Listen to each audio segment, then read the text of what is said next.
What's up? Brian Tong here, and this is my iPad Air 5th generation review. And everyone who has asked me what tablet they should get over the past year or so, I've always told them start with the iPad Air. And this is the new iPad Air 5th generation. And Apple, they sent this over for the purpose of this review, and it's gonna go right back to them.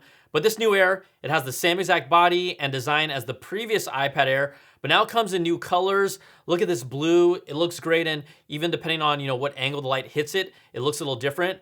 This iPad Air is arguably the perfect iPad for everyone, and then Apple decided, hey, you know what? We're just going to throw in an M1 chip inside it now. They just put their fastest phone processor in an iPhone SE, and now they're putting their fastest processor from an iPad Pro into the iPad Air. Now, I would like to remind you that the M1 is also the chip powering the 24-inch iMac, the Mac Mini, the current MacBook Air, and the 13-inch MacBook Pro. It's now inside the new iPad Air. I've owned the 12.9-inch iPad Pro from the very beginning, and I have the current M1 iPad Pro because I love the big screen for reading comics and magazines. It's just like my content consumption king. I've also been saying for years that the chip they put inside it has so much overhead and Apple still hasn't utilized its power to the fullest. Well, the iPad Air 5th Gen is their newest iPad, so when they announced that the M1 chip is inside, I was already thinking like, damn, what are they gonna do with the iPad Pro now? Design-wise, this is exactly the same, and it's still their most stylish iPad with all new colors. It comes in space gray, pink, purple, starlight, and this all new blue. Blue, you're my boy!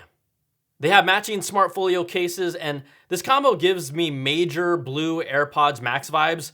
Like if I really wanted to be that guy, I would just use them at the same time, together. But this might be as perfect of an iPad as you can get, from software to hardware, with a won't break your bank price all in one package. Now it still has its 10.9-inch display, its liquid retina display that has 500 nits peak brightness.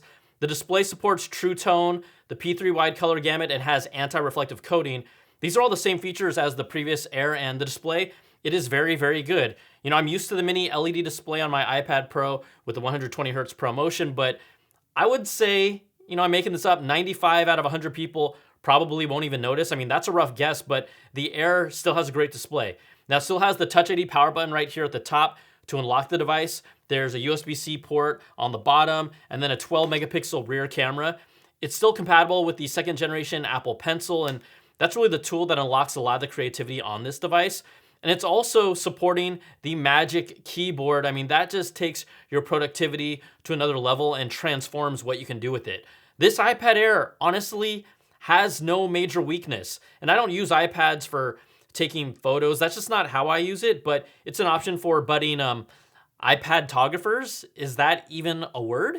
Maybe?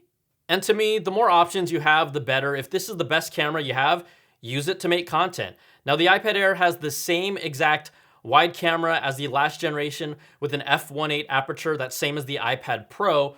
Both iPads are shooting the same quality photos and 4K video recordings at 24, 30, and 60 frames per second. The Air is missing the ultra-wide camera that the Pro has. There's also no LiDAR sensor for augmented reality on the Air, but I haven't used LiDAR on many devices, even my iPad Pro, unless it's for using Apple's website to see what products that I will not be able to get anytime soon. I do use the front-facing camera right here, and it now brings a 12 megapixel ultra-wide camera with center stage support where the camera moves around and follows you during video calls. This is super underrated and a great feature that I use all the time. Plus, it brings 5G connectivity, but your speeds, they will vary and depend on where you live. The AT&T signal on my iPhone, that gets 4G LTE. That was actually faster than the 5G signal from Verizon in my area. So 5G, it's still rolling out and it's not a finished network yet, but having 5G does set this Air up for the future. Now, the iPad Air also supports the sub 6 gigahertz flavor of 5G, which is more widespread and in most cases faster than 4G. The millimeter wave flavor of 5G, that is faster but is not nearly as widespread. This is not supported on this Air. So we got the center stage camera and the 5G option. Those are two of the new upgrades, but its biggest change obviously is the M1 chip inside. Like if it's got an M1 chip, I wanted to see if it had the same performance as my 12.9-inch iPad Pro. So I ran the Geekbench 5 benchmarks just to get a general idea of how devices perform in relation to each other.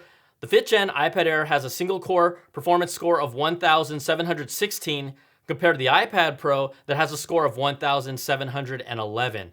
Now in multi-core score performance, the iPad Air came in at 7,225 and the iPad Pro came in at 7,280. Now you can run these tests multiple times and there will be some variations, but bottom line, this 5th generation iPad Air and the current iPad Pro have virtually the same CPU performance. Now let's look at GPU performance. They both have 8-core GPUs, but since I purchased the 1 terabyte storage option for the Pro, it comes with 16 gigs of RAM instead of 8. Well, the iPad Air had a score of 20,256 and the iPad Pro had a score of 20,538. Now I thought the gap would be a little bigger, but that just shows you're getting very similar performance. So it's clear you're getting roughly the same performance on the iPad Air 5th generation as the iPad Pro, even with double the memory on the Pro. Now, those are just the numbers on paper, but the CPU performance here is the best you can get on any iPad today.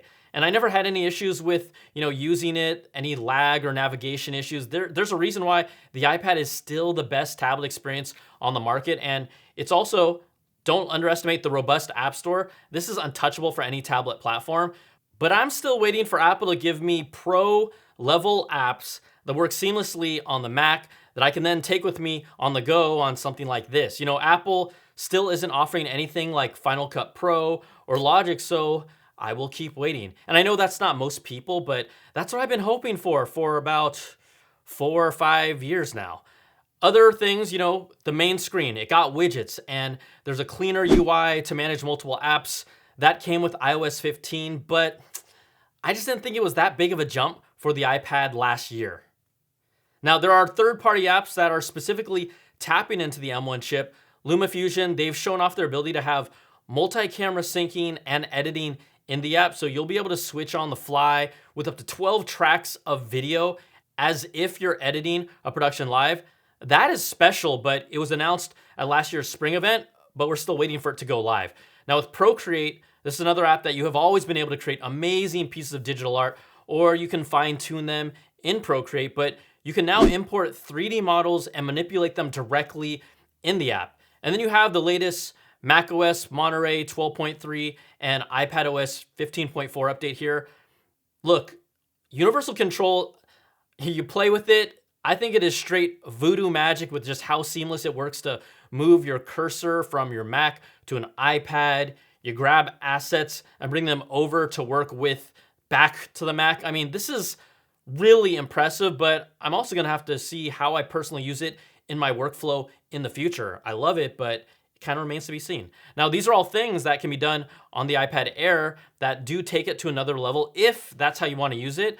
This new iPad Air starts at $599, and that's for the 64 gig version.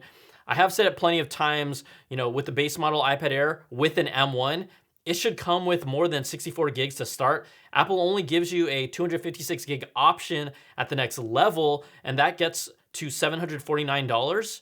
That's $50 away from the entry-level iPad Pro. So they're just really pushing you right to that edge to make that decision tough on you. For the general consumer, the iPad Air, it just got a new engine that is gonna serve them well for a long time with the M1 inside. As a creator, you'll get more power if you're using apps that take advantage of it.